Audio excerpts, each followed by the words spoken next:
هو ده الحل اللي انت شايفاه من وجهة نظرك؟ انا كمان عندي ذهب كتير قوي، واقدر اتعلم عزايم لفتح الكنوز اللي في جوف الارض. يعني ممكن اجيب لك ذهب بالكوم.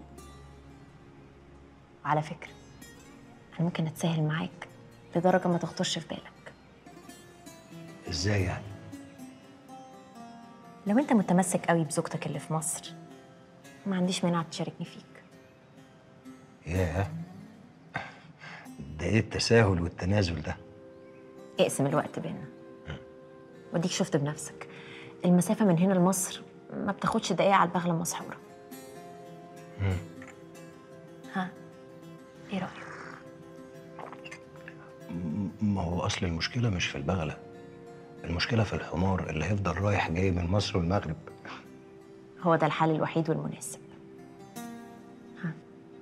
طيب، يعني اديني كده 3 يعني كام يوم كده افكر وارد عليكي.